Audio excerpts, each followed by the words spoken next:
আর যারা রেজাল্ট খারাপ করেছে, ডিজায়ার্ড রেজাল্ট করে নাই, তাদের অনেককেই আমি অভিনন্দন জানাতে চাই। কেন জানাতে চাই? কারণ তাদের লাইফে তারা হয়তো একটা বিশাল অপরচুনিটির সামনে চলে আসছে। সেটা কি? প্রত্যেকটা লাইফে ধাক্কা দরকার আছে।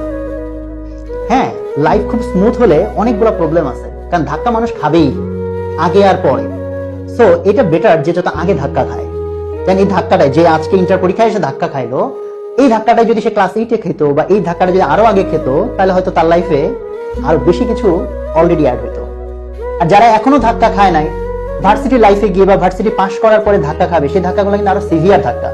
তো এই জন্য অভিনন্দন তাদেরকে যারা খারাপ করেছে এবং এই ধাক্কাটাকে পজিটিভলি তাদের লাইফে নিতে পারবে।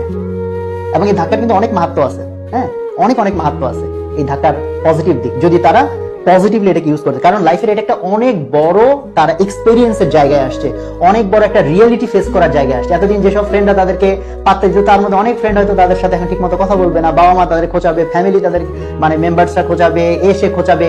এই যে লাইফের একটা হিউজ রিয়েলিটির সামনে তারা পড়তেছে, এইটাকে যারা পজিটিভলি নিয়ে এটাকে ফেস করতে শিখবে, তারা রেজাল্ট ভালো করাদের চেয়ে বেশি কিছু গেইন করবে লাইফে।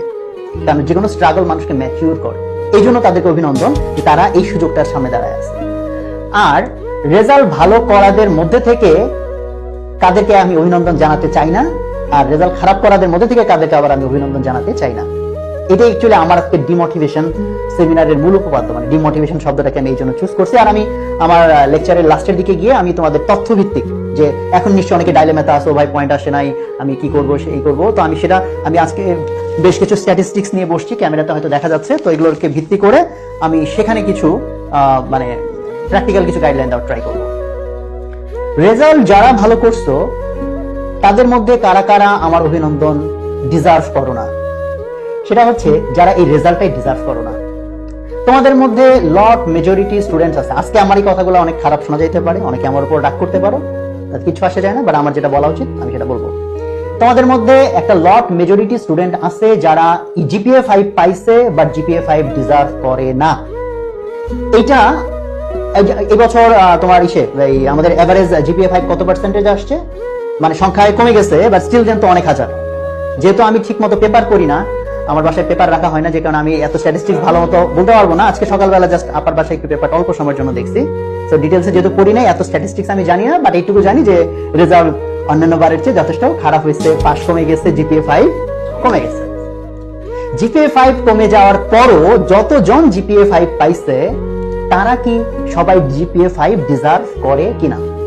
আমার অ্যান্সার হচ্ছে স্ট্রেইট ওয়েতে না। তাদের লট মেজরিটি জিপিএ 5 ডিজার্ভ করে না। তো তাদেরকে আমি একটু ডিমোটিভেট করতে চাই। তুমি যদি শর্টকাটে জিপিএ 5 পেয়ে থাকো, এবং আমি কিভাবে বললাম যে তারা আসলে জিপিএ 5 ডিজার্ভ করে না, আমার ইয়ে কোথায়, প্রমাণ কোথায়, এভিডেন্স কোথায়? এভিডেন্স অনেকগুলো আছে, হাতের মধ্যে আমার একটা এভিডেন্স আছে।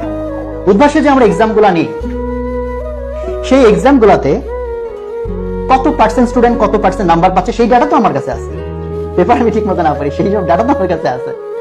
তাহলে আমার এখানে এভারেজ মার্কস আমার হাতে আছে, উইকলি 1 2 3 4 5 উইকলি মার্কস আছে। এভারেজ মার্কস, তোমাদের পাওয়া এভারেজ মার্কস 50% এর নিচে। 300 মার্কসের পরীক্ষায় 50% কত? 150। আমাদের প্রথম পরীক্ষার এভারেজ ছিল 115, 127, 124, 133, 116। তোমরা কিন্তু এভারেজে 50% মার্কস পাচ্ছ না। তোমরা বলতে পারো, ভাইয়া উদ্ভাসের পরীক্ষা তো এটা ভর্তি পরীক্ষার প্রশ্ন, এটা অনেক কঠিন, বাট ইন্টার তো আর এত কঠিন না। But still then there is a correlation, কারণ আমাদের এখানকার প্রশ্ন কিসের উপর বেস করে হচ্ছে? তোমার ইন্টারের পরীক্ষার ইন্টারের নলেজের উপর বেস করে, এবং এমন আহামরি কঠিন কোনো প্রশ্ন হচ্ছে না। তুমি ট্রুলি এটাকে ইনভেস্টিগেট করে দেখো, এমন আহামরি লেভেলের কোনো পরীক্ষা হচ্ছে না।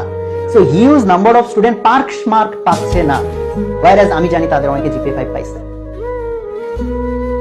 সো সেটা কি মিন করে? অথবা আমাদের এখানে একটা উদ্ভাসের পরীক্ষা হয়, ওপেন বুক এক্সাম, তোমরা জানো উদ্ভাসিত মুখ। এটা আমরা যখন চালু করি সবাই আমাদেরকে পাগল ভাবছে যে বই খুলে পরীক্ষা দিলে তো সবাই 100 তে 100 পাবে। ওয়্যারএজ এই পরীক্ষাতে এমনও হয়েছে কোনো বছর যে আমরা 100 জনকে পুরস্কার দিতে চাইছি, তার মধ্যে 100তম যে পুরস্কার পাইছে সে ওই পরীক্ষায় পাস করে নাই, বা যেহেতু আমাদের কমিটমেন্ট 100 জনকে দিতে হবে, সেজন্য সে পাইছে। সেটা একটা কনসেপ্ট যাচাইয়ের পরীক্ষা ছিল। ফলে 80% মার্কস যে ডিজার্ভ করে, তাকে কি আমি এই প্রশ্ন করতে পারি কিনা যে তোমার কনসেপ্টটা ক্লিয়ার থাকার কথা কিনা? সো তুমি জিনিসপত্র না বুঝে শর্টকাট মেরে প্রশ্ন আউট করে বা হোয়াট এভার এনি হাউ তুমি জিপিএ 5 পেয়ে যাচ্ছ, তো আমি বলবো এটাকে খুবই তীব্র আক্রমণাত্মক ভাষায় আমি যদি বলি, তাহলে আমার বলা উচিত যে তুমি জাতির সাথে চিট করতেছো, ইউ আর চিটিং। কারণ যে জিপিএ 5 পাইছে, তাহলে বাংলাদেশের স্ট্যান্ডার্ডে সে হচ্ছে কি best student of the country. তার কাছে তাহলে কান্ট্রি কি ডিজার্ভ করবে? এই ছেলেটা সবকিছু বুঝছে, সবকিছু করছে, সব না হোক মানে একটা সার্টেন স্ট্যান্ডার্ড অফ আন্ডারস্ট্যান্ডিং তার আছে, সার্টেন স্ট্যান্ডার্ড অফ কনসেপ্ট তার আছে, সেই জন্য তার সেই সার্টিফিকেটটা হোল্ড করে। তো ভবিষ্যতে এই সার্টিফিকেটের কারণে সে হয়তো ভালো একটা ইনস্টিটিউটে পরীক্ষা দিতে পারবে বা কোথাও একটা চান্স পাবে, ভবিষ্যতে যখন চাকরি করবে এভরি টাইম এই সার্টিফিকেট তাকে সাপোর্ট দিবে, হেল্প করবে। বাট এই সার্টিফিকেটটা সে ডিজার্ভ করে না, সে যা না সেটা সে শো করে বেড়াচ্ছে। তো আমি এটাকে বলতে চাই এক ধরনের প্রতারণা। আমি যেটা না আমি সেটা বললাম, মানুষের কাছে দাবি করলাম যে ভাই দেখো আমি ভালো স্টুডেন্ট না, বাট আমি পড়ি নাই, আমি এগুলো জানি না, আমি কিছু না, বাট আমি দাবি করলাম আমি কিন্তু সেরা। তো আমার কাছে মনে হয় এটা এক ধরনের প্রতারণা। I am sorry for my language, যেহেতু আজকে ডিমোটিভেশনাল সেমিনার, তো আমাকে তো আক্রমণ করতেই হবে। So I am sorry for my language, actually I am not sorry.